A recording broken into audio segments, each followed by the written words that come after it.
नमो नमः धर्मानुयायी महानुभावों। आइए आज श्रीमद् भागवत महापुराण के महात्म्य का पंचम अध्याय वाचन करते हैं, श्रवण करते हैं। धुंधकारी को प्रेत योनि की प्राप्ति और उस योनि से उद्धार, यह वर्णन इस पंचम अध्याय में हम लोग सुनेंगे। सर्वप्रथम सूत जी कहते हैं, सूत उवाच पितर्यु परते तेन जननी ताड़िता भृशं क्वै वित्तं तिष्ठति ब्रूहि हनिष्ये लत्तया नचि। शौनक जी, पिता के वन चले जाने पर एक दिन धुंधकारी ने अपनी माता को बहुत पीटा और कहा, बता धन कहाँ रखा है, नहीं तो अभी तेरी जलती लकड़ी से खबर लूंगा।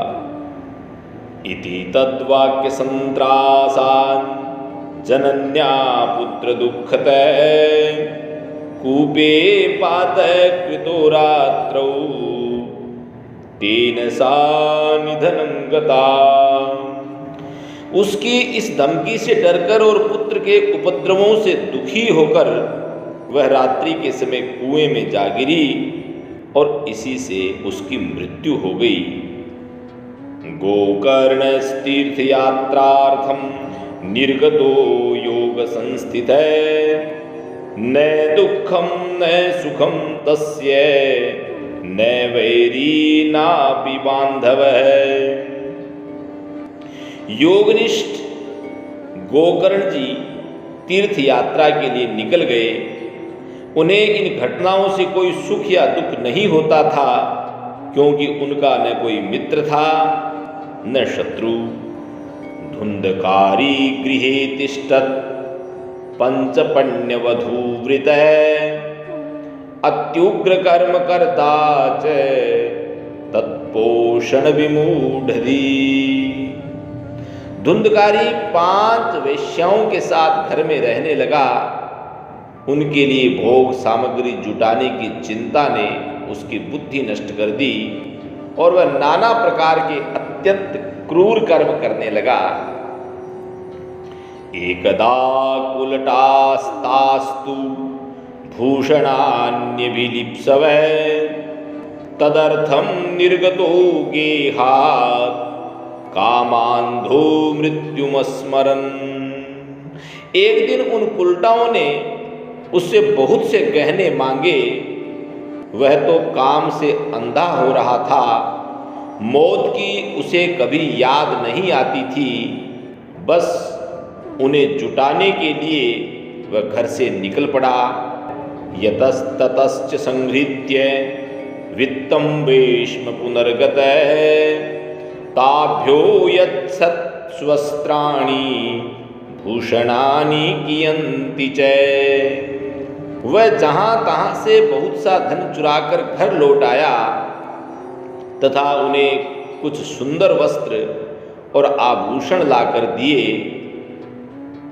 बहुवित्तचयं दृष्ट्वा रात्रौ नार्यो व्यचारयन् चौर्यं करोत्यसो नित्यम् अतो राजा ग्रहीष्यति।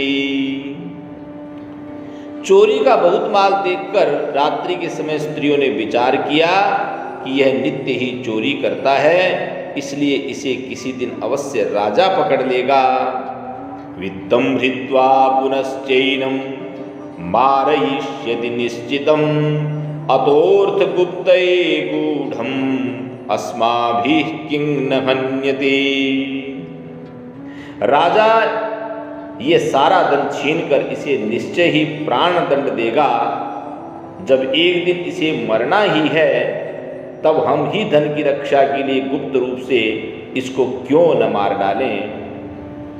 निहत्यैनं गृहीत्वार्थं यास्यामो यत्र कुत्रचित् इति ता निश्चयं कृत्वा सुप्तं संबध्य रश्मिभिः। इसे मारकर हम इसका माल मता लेकर जहाँ कहीं चली जाएंगी, ऐसा निश्चय कर उन्होंने सोए हुए धुंधकारी को रस्सियों से कस दिया और उसके गले में फांसी लगाकर उसे मारने का प्रयत्न किया। पासम कंठे निधायास्य तन्मृत्युमुपचक्रुमु त्वरितं न ममारासु चिंतायुक्तास्तदा भवन। इससे जब वह जल्दी न मरा तो उन्हें चिंता हुई। तप्तांगार समूहांश्च तन्मुखे ही विचिक्षुकु अग्नि ज्वालाति दुखेन व्याकुलो निधनम गतः। तब उन्होंने उसके मुख पर बहुत से दहकते अंगारे डाले, इससे वह अग्नि की लपटों से बहुत छटपटाकर मर गया। तम देहम मुमुचुर्गर्ते प्राय साहसिका स्त्रिय न ज्ञातं तद्रहस्यं तु केनापीदं तथैव च। उन्होंने उसके शरीर को एक गड्ढे में डालकर गाड़ दिया। सच है, स्त्रियां प्रायः बड़ी दुस्साहसी होती है, उनके इस कृत्य का किसी को भी पता न चला। लोके पृष्ठा वदन्ति स्म दूरं यातः प्रियो हि न आगमिष्यति वर्षेऽस्मिन् वित्तलोभ विकर्षितः। लोगों के पूछने पर कह देती थी कि हमारे प्रियतम पैसे के लोभ से अब की बार कहीं दूर चले गए हैं, इसी वर्ष के अंदर लौट आएंगे। स्त्रीणां नैव तु विश्वासं दुष्टानां कारयेद्बुधः विश्वासे यस्थितो मूढः स दुःखे परिभूयते। बुद्धिमान पुरुष को दुष्टा स्त्रियों का कभी विश्वास न करना चाहिए।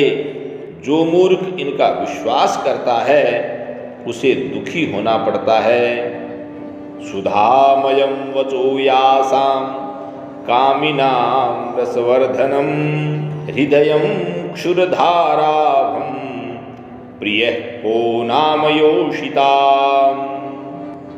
इनकी वाणी तो अमृत के समान कामियों के हृदय में रस का संचार करती है, किंतु हृदय छुरे की धार के समान तीक्ष्ण होता है। भला इन स्त्रियों का कौन प्यारा है। संहृत्य वित्तं तायाता उलटा भौभर्त्रिका धुंधकारी बभुवाथ महान प्रेत कुकर्मतः। वे उल्टाएं धुंधकारी की सारी संपत्ति समेटकर वहां से चली जाती है। उनके ऐसे न जाने कितने पति थे और धुंधकारी अपने कुकर्मों के कारण प्रेत योनि में आ गया, अर्थात एक प्रेत बन गया। वात्यारूपधरो नित्यं धावन दश दिशोन्तरं शीतातप परिक्लिष्टो निराहार पिपासितः न लेभे शरणं क्वापि हा देवीति मुहुर्वदन् कियत् कालेन को कर्णो मृतं लोकाद बुध्यते। वह बवंडर के रूप में सर्वदा दसों दिशाओं में भटकता रहता था तथा शीत घाम से संतप्त, सर्दी गर्मी से दुखी, भूख प्यास से व्याकुल होने के कारण हा देव चिल्लाता रहता था, परंतु उसे कहीं भी कोई आश्रय न मिला। कुछ काल बीतने पर गोकर्ण ने भी लोगों के मुख से धुंधकारी की मृत्यु का समाचार सुना। अनाथम तम विदित्वैव गया श्राद्धमचीकर यस्मिन्स्तीर्थे तु संयाति तत्र श्राद्धमवर्तयत्। तब उसे अनाथ समझकर उन्होंने उसका गया जी में श्राद्ध किया और वहाँ भी जहाँ जहाँ वे जाते थे उसका श्राद्ध अवश्य करते थे। एवं भ्रमन् स गोकर्ण स्वपुरं समुपेयिवान् रात्रौ गृहांगणे स्वप्तु मागतो लक्षितः परै। इस प्रकार घूमते घूमते गोकर्ण जी अपने नगर में आए और रात्रि के समय दूसरों की दृष्टि से बचकर सीधे अपने घर के आंगन में सोने के लिए पहुंचे। तत्र सुप्तं सविज्ञाय धुंधकारी स्वबांधवं निशीथे दर्शयामास महारौद्रतरं वपुः। वहां अपने भाई को सोया देख आधी रात के समय धुंधकारी ने अपना बड़ा विकट रूप दिखाया।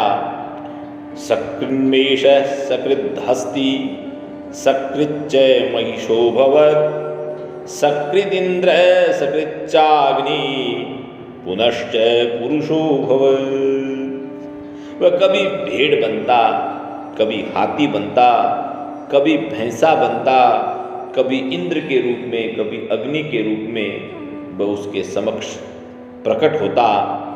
अंत में वह मनुष्य के आकार में प्रकट हुआ।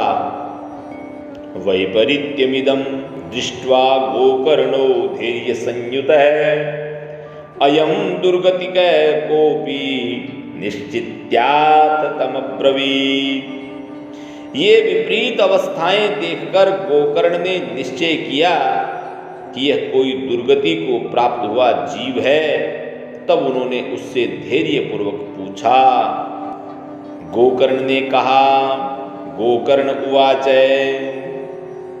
कस्त्वमुग्रतरो रात्रौ कुतो यातो दशामिमां किं वा प्रेतः पिशाचो वा राक्षसोऽसीति शंसने। तू कौन है? रात्रि के समय ऐसे भयानक रूप क्यों दिखा रहा है? तेरी यह दशा कैसे हुई? हमें बता तो सही। तू प्रेत है, पिशाच है अथवा कोई राक्षस है? तो यहाँ सूत जी कहते हैं, सूत उवाच एवं पृष्टस्तदा तेन रुरोदोच्चै पुनः पुनः अशक्तो वचनोच्चारे संज्ञा मात्रं चकार है। गोकर्ण के इस प्रकार पूछने पर वह बार बार जोर जोर से रोने लगा। उसमें बोलने की शक्ति नहीं थी, इसलिए उसने केवल संकेत मात्र किया। ततोऽञ्जलौ जलं कृत्वा गोकर्ण स्तमुदैरयत् तत्सेकहत पापोऽसौ प्रवक्तुमुपचक्रमे। तब गोकर्ण ने अंजलि में जल लेकर उसे अभिमंत्रित करके उस पर छिड़का। इससे उसके पापों का कुछ शमन हुआ और वह इस प्रकार कहने लगा। प्रेत बोला, प्रेत उवाच अहं भ्राता त्वदीयोऽस्मि धुंधकारीति नामतः स्वकीयेनैव दोषेण ब्रह्मत्वं नाशितं मया। मैं आपका भाई धुंधकारी हूँ और मेरे ही पापों के कारण मेरा जो ब्राह्मणत्व है वो नष्ट हो गया। कर्मणो नास्ति संख्यामि महाज्ञानी विवर्तिने लोकानां हिंसकः सोऽहं स्त्रीभिर्दुःखेन मारितः। मेरे कुकर्मों की गिनती नहीं की जा सकती। मैं तो महान अज्ञान में चक्कर काट रहा था, इसी से मैंने लोगों की बड़ी हिंसा की। अंत में उल्टा स्त्रियों के द्वारा मैं मारा गया, अर्थात उन उल्टा स्त्रियों ने मुझे तड़पा तड़पा करके मार डाला। अतः प्रेतत्वमापन्नो दुर्दशां च वहाम्यहं वाताहारेण जीवामि देवाधीन फलोदया। इसी से अब प्रेत योनि में पड़कर यह दुर्दशा भोग रहा हूँ अब देववश कर्म फल का उदय होने से मैं केवल वायु भक्षण करके जी रहा हूं। अहो बंधो कृपा सिंधो भ्रातर्माशु मोचय गोकर्णो वचनं श्रुत्वा तस्मै वाक्यमथा ब्रवीत्। भाई, तुम दया के समुद्र हो, अब किसी प्रकार जल्दी ही मुझे इस योनि से छुड़ाओ। गोकर्ण ने धुंधकारी की सारी बातें सुनी और तब उससे बोला। गोकर्ण बोला, गोकर्ण उवाच त्वदर्थं तु गया पिंडो मया दत्तो विधानतः तत्कथं नैव मुक्तोऽसि ममाश्चर्यमिदं महत्। गया श्राद्धान्न मुक्तिश्चेदुपायो नापरिस्त्विह किं विधेयं मया प्रीते तत्त्वं वद सविस्तरम्।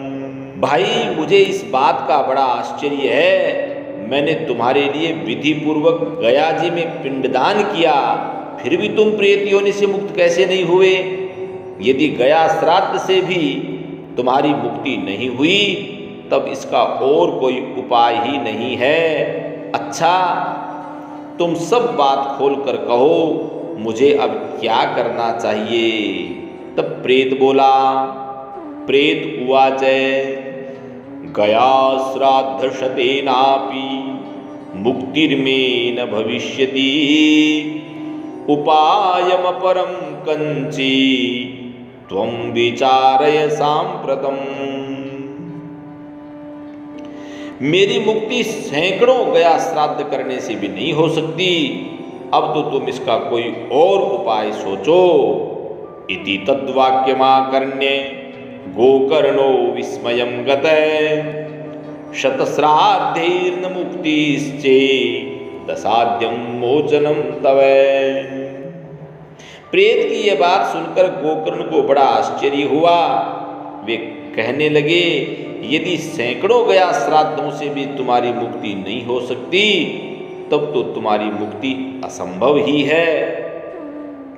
इदानीं तु निजं स्थानम् आतिष्ठ प्रेत निर्भय त्वन्मुक्ति साधकं किंची दाचरिष्ये विचार्य च।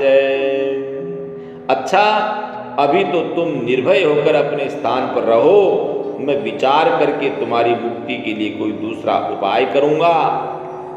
धुंधकारी निजस्थानं तेनादिष्टस्ततो गतः गोकर्णश्चिन्तयामास तां रात्रिं न तदध्यगात्। गोकर्ण की आज्ञा पाकर धुंधकारी वहां से अपने स्थान पर चला गया। इधर गोकर्ण ने रात पर विचार किया, तब भी उन्हें कोई उपाय नहीं सूझा।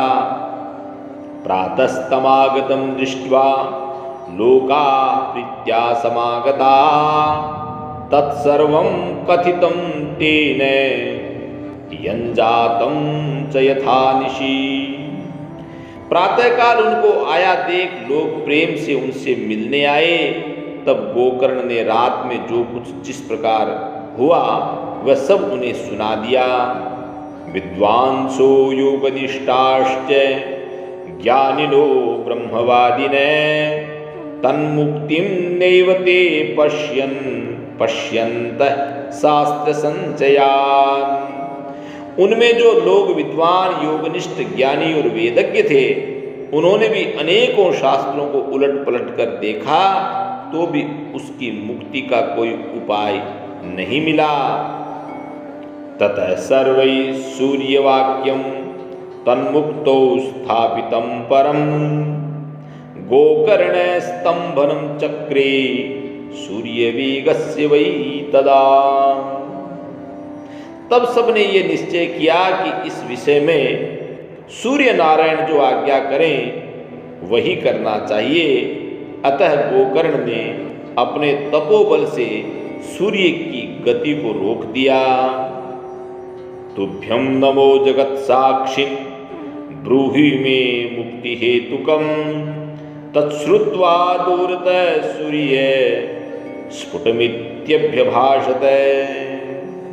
उन्होंने स्तुति की, भगवान आप सारे संसार के साक्षी हैं, मैं आपको नमस्कार करता हूँ। आप मुझे कृपा करके धुंधकारी की मुक्ति का साधन बताइए। गोकर्ण की यह प्रार्थना सूर्यदेव ने दूसरे ही स्पष्ट शब्दों में कहा। श्रीमद्भागवतान मुक्ति सप्ताहम वाचनम कुरु इति सूर्यवच सर्वैर धर्म रूपम तु विश्रुतम। श्रीमद् भागवत से मुक्ति हो सकती है, इसलिए तुम उसका सप्ताह पारायण करो। सूर्य का ये धर्ममय वचन वहाँ सभी ने सुना। सर्वे ब्रुवन् प्रयत्नेन कर्तव्यं सुकरं त्विदं गोकर्णो निश्चयं कृत्वा वाचनार्थं प्रवर्तिते। तब सबने यही कहा कि प्रयत्न पूर्वक यही करो, है भी यह साधन बहुत सरल। अतः गोकर्ण जी भी तदनुसार निश्चय करके कथा सुनाने के लिए तैयार हो गए। तत्र संश्रवणार्थाय देशग्रामाञ्जनाययु पंक्वन्ध वृद्धमन्दाश्च देवी पापक्षयाय वै। देश और गांव से अनेक लोग कथा सुनने के लिए आए। बहुत से लगड़े, लूले, अंधे, बूढ़े और मंदबुद्धि पुरुष भी अपने पापों की निवृत्ति के लिए वहां आ पहुंचे।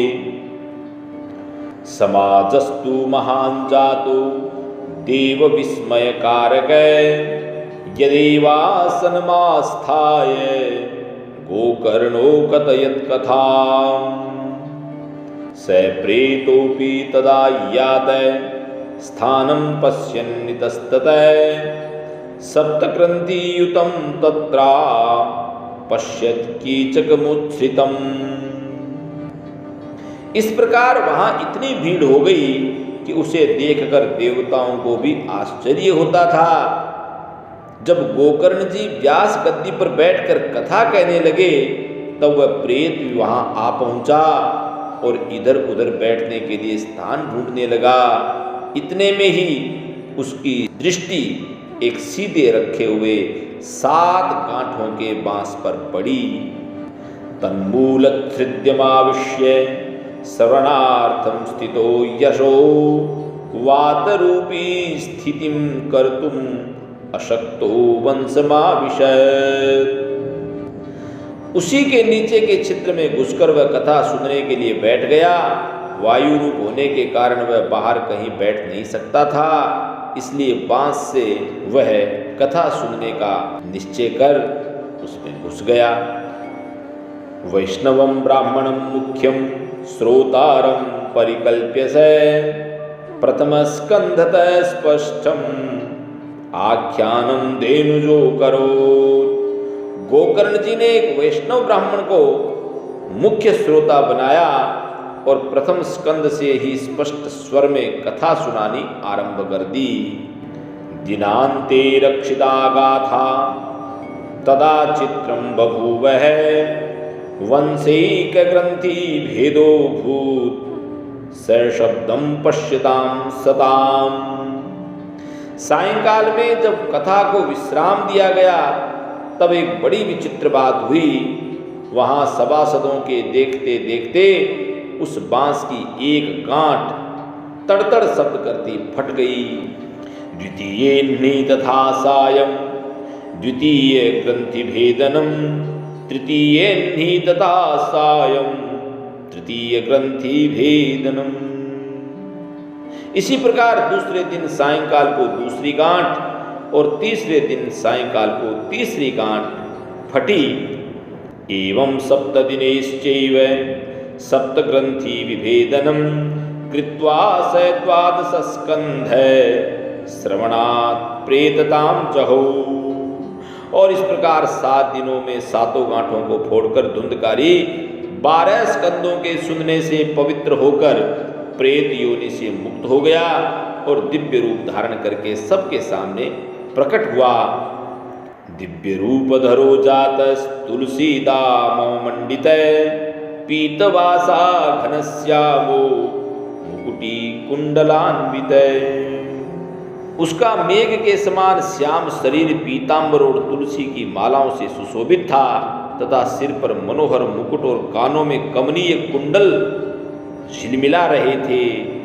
ननाम भ्रातरम सद्यो गोकर्ण मिति चाब्रवीत् त्ययाहं मोचितो बंधो कृपया प्रेत कश्मलात्। उसने तुरंत अपने भाई गोकर्ण को प्रणाम करके कहा, भाई तुमने कृपा करके मुझे प्रेत योनि की यातनाओं से मुक्त कर दिया। धन्या भागवती वार्ता प्रेत पीड़ा विनाशिनी सप्ताहो भी तथा धन्य कृष्णलोक फलप्रद।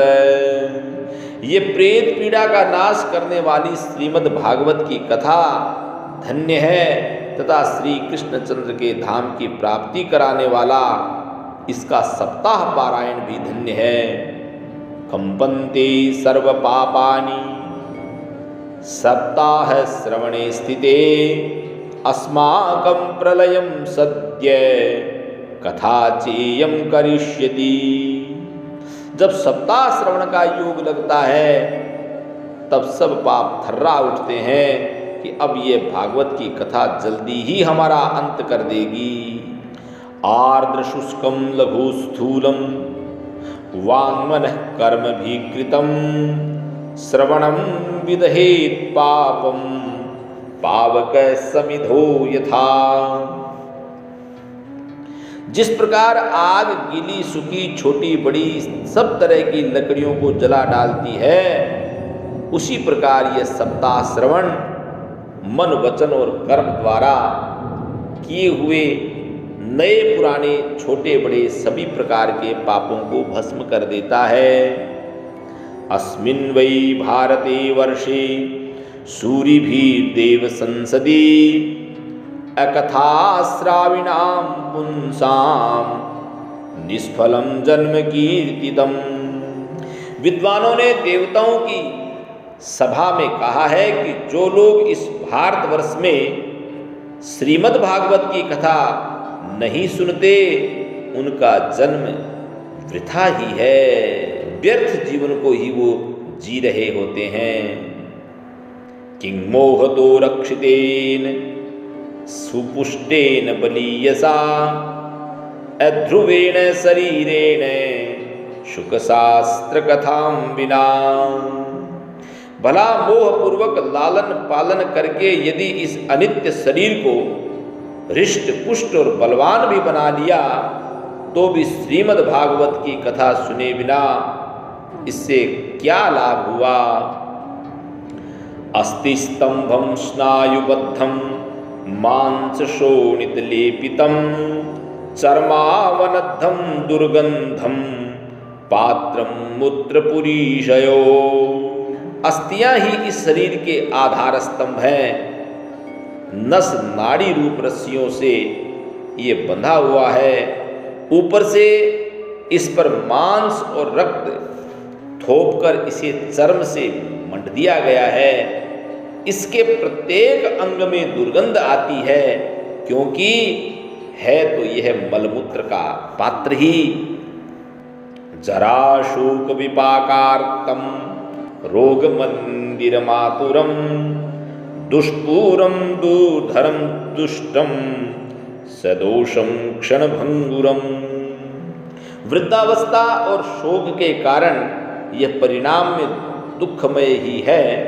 रोगों का तो घर ही ठहरा, ये निरंतर किसी न किसी कामना से पीड़ित रहता है। कभी इसकी तृप्ति नहीं होती। इसे धारण किए रहना भी एक भार ही है। इसके रोम रोम में दोष भरे हुए हैं और नष्ट होने में इसे एक क्षण भी नहीं लगता। कृमि विभस्म संज्ञान्तम शरीरमिति वर्णितम अस्थिरेण स्थिरम कर्म कुतोयम साधयेन्नहि। अंत में यदि इसे गाड़ दिया जाता है तो इसके कीड़े बन जाते हैं। कोई पशु खा जाता है तो वह विष्टा हो जाता है, और अग्नि में जला दिया जाता है तो भस्म की ढेरी हो जाता है। ये 3 ही इसकी गतियाँ बताई गई है। ऐसे अस्थिर शरीर से मनुष्य अविनाशी फल देने वाला काम क्यों नहीं बना लेता। यत् प्रातः संस्कृतं चान्नम सायं तच्च विनश्यति तदीय रस संपुष्टे काये का नाम नित्यता। जो अन्न प्रातः काल पकाया जाता है वह सायंकाल तक बिगड़ जाता है, फिर उसी के रस से पुष्ट हुए शरीर की नित्यता कैसी। सप्ताह श्रवणाल्लोके प्राप्यते निकटे हरि अतो दोष निवृत्त्यर्थम एतदेव हि साधनम। इस लोक में सप्ताह श्रवण करने से भगवान की शीघ्र ही प्राप्ति हो सकती है। अतः सब प्रकार के दोषों की निवृत्ति के लिए एकमात्र यही साधन है। बुद्बुदा इव तोयेषु मशका इव जंतुषु जायन्ते मरणायैव कथा श्रवण वर्जिता। जो लोग भागवत की कथा से वंचित हैं वे तो जल में बुदबुदे और जीवों में मच्छरों के समान केवल मरने के लिए ही पैदा होते हैं। जडस्य शुष्कवंशस्य यत्र ग्रंथि विभेदनम चित्रम किमु तदा चित्त ग्रंथि भेद कथा श्रवात। भला जिसके प्रभाव से जड़ और सूखे हुए बांस की गांठें फट सकती है, उस भागवत कथा का श्रवण करने से चित्त की गांठों का खुल जाना कौन बड़ी बात है। अर्थात मन की जो अज्ञानता रूपी गांठें हैं वह भी श्रीमद् भागवत पुराण के कथामृत से खुल सकती है। भिद्यते हृदय ग्रंथि छिद्यन्ते सर्व संशया क्षीयन्ते चास्य कर्माणि सप्ताह श्रवणे कृते। सप्ताह श्रवण करने से मनुष्य के हृदय की गांठ खुल जाती है, उसके समस्त संशय छिन्न भिन्न हो जाते हैं अर्थात नष्ट हो जाते हैं और सारे कर्म क्षीण हो जाते हैं। संसार कर्दमालेप प्रक्षालन पटीयसी कथा तीर्थे स्थिते चित्ते मुक्तिरेव बुधे स्मृता। ये भागवत कथा रूप तीर्थ संसार के कीचड़ को धोने में बड़ा ही उत्तम है, श्रेष्ठ है। विद्वानों का कथन है कि जब यह हृदय में स्थित हो जाता है तब मनुष्य की मुक्ति निश्चित ही समझनी चाहिए। एवं ब्रुवति वै तस्मिन् विमानमागमत्तदा वैकुंठवासिभिर्युक्तं प्रस्फुरद्दीप्तं मंडलम। जिस समय धुंधकारी ये सब बातें कह रहा था, जिसके लिए वैकुंठवासी पार्षदों के सहित एक विमान उतरा, उससे सब ओर मंडलाकार प्रकाश फैल रहा था। सर्वेषां पश्यतां भेजे विमानं धुंधली सुदय विमाने वैष्णवान् वीक्ष्य गोकर्णो वाक्यमब्रवीत्। सब लोगों के सामने ही धुंधकारी उस विमान पर चढ़ गया। तब उस विमान पर आए हुए पार्षदों को देखकर उनसे गोकर्ण ने यह बात कही। गोकर्ण ने पूछा, गोकर्ण उवाच अत्रैव बहवः सन्ति श्रोतारो मम निर्मला आनीतानि विमानानि नैतेषां युगपत्कुतः श्रवणं समभागेन सर्वेषामिह दृश्यते फलभेद कुतो जात प्रब्रुवन्तु हरिप्रिया। भगवान के प्रिय पार्षदों, यहाँ तो हमारे अनेक शुद्ध हृदय श्रोतागण हैं। उन सब के लिए आप लोग एक साथ बहुत से विमान क्यों नहीं लाए। हम देखते हैं कि यहाँ सभी ने समान रूप से कथा सुनी है, फिर फल में इस प्रकार का भेद क्यों हुआ, यह बताइए। तब सेवक बोले, हरिदासा ऊचू श्रवणस्य विभेदेन फलभेदोऽत्र संस्थितः श्रवणं तु कृतं सर्वैः न तथा मननं कृतं फलभेदस्ततो जातो भजनादपि मानदः। हे मानद, इस फल भेद का कारण इनके श्रवण का भेद ही है। यह ठीक है कि श्रवण तो सबने समान रूप से ही किया है, किंतु इसके जैसा मनन नहीं किया। इसी से एक साथ भजन करने पर भी उसके फल में भेद रहा। सप्तरात्रमुपोष्यैव प्रेतेन श्रवणं कृतं मननादि तथा तेन स्थिरचित्ते कृतं भृशम्। इस प्रेत ने 7 दिनों तक निराहार रहकर श्रवण किया था तथा सुने हुए विषय का स्थिर चित्त से ये खूब मनन निदिध्यासन भी करता रहता था। अदृढ़ं च हतं ज्ञानं प्रमादेन हतं श्रुतं संदिग्धो हि हतो मंत्रो व्यग्रचित्तो हतो जपै। जो ज्ञान दृढ़ नहीं होता वह व्यर्थ हो जाता है। इसी प्रकार ध्यान न देने से, श्रवण का, संदेह से मंत्र का और चित्त के इधर उधर भटकते रहने से जप का भी कोई फल नहीं होता। अवैष्णवो हतो देशो हतं श्राद्धम पात्रकम हतम श्रोत्रिये दान मनाचारम हतं कुलम। वैष्णवहीन देश, अपात्र को कराया हुआ श्राद्ध का भोजन, अश्रोत्रिय को दिया हुआ दान एवं आचारहीन कुल, इन सब का नाश हो जाता है। विश्वासो गुरुवाक्येषु स्वस्मिन् दीनत्व भावना मनोदोषदयश्चैव कथायां निश्चला मतिः। गुरुवचनों में विश्वास, दीनता का भाव, मन के दोषों पर विजय और कथा में चित्त की एकाग्रता इत्यादि नियमों का यदि पालन किया जाए तो श्रवण का यथार्थ फल मिलता है। एवमादि कृतं चेत् स्यात् तदा वै श्रवणे फलम पुनः श्रवान्ते सर्वेषां वैकुंठे वसति ध्रुवम्। यदि ये श्रोता फिर से श्रीमद् भागवत की कथा सुने तो निश्चय ही सबको वैकुंठ की प्राप्ति होगी। गोकर्ण तव गोविंदो गोलोकं दास्यति स्वयं एवं मुक्त्वा ययुः सर्वे वैकुंठम हरिकीर्तना। और गोकर्ण जी, आपको तो भगवान स्वयं आकर गोलोक धाम में ले जाएंगे। यों कहकर वे सब पार्षद हरि कीर्तन करते वैकुंठ लोक को चले गए। श्रावणे मासि गोकर्ण कथा मोचे तथा पुनः सप्तरात्रवतीं भूय श्रवणं ते कृतं पुनः।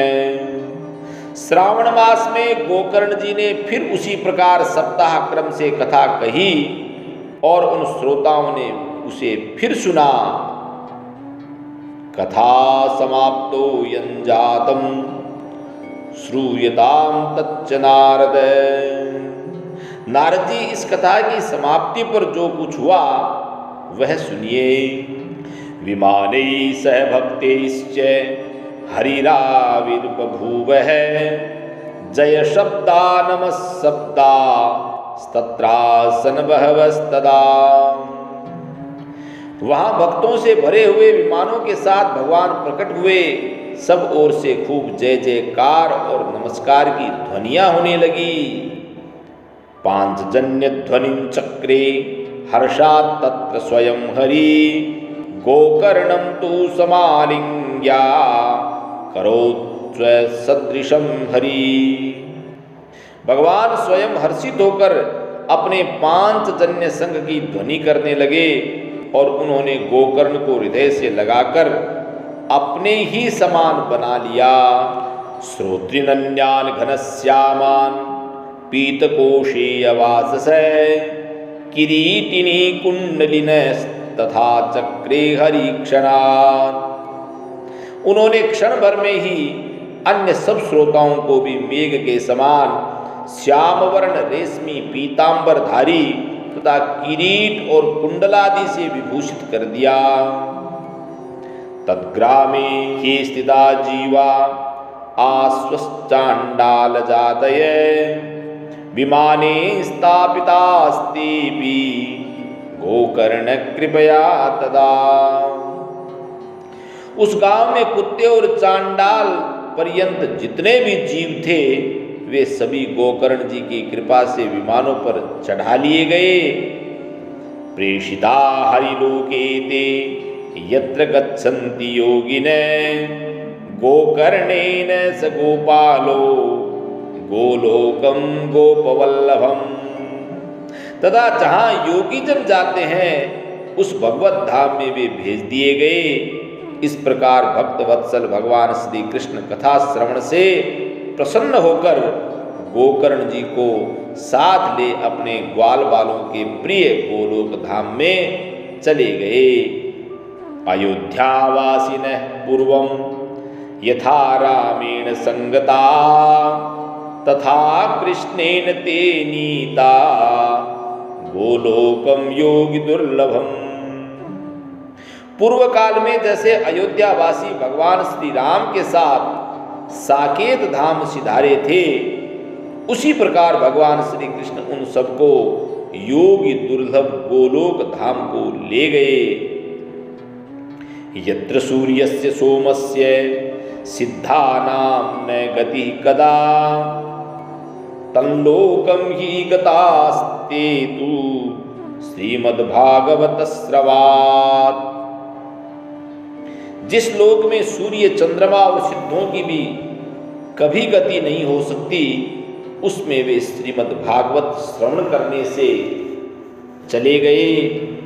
ब्रूमोत्र ते किं फलवृन्दमुज्ज्वलं सप्ताह यज्ञे न कथा सुसंचितम् कर्णेन गोकर्ण कथाक्षरो वै पीतश्च ते गर्भगतान् भूय। नारद जी, सप्ताह यज्ञ के द्वारा कथा श्रवण करने से जैसा उज्जवल फल संचित होता है उसके विषय में हम आपसे क्या कहें। अजी, जिन्होंने अपने कर्णपुट से गोकर्ण जी की कथा के एक अक्षर का भी पान किया था वे फिर माता के गर्भ में नहीं आए।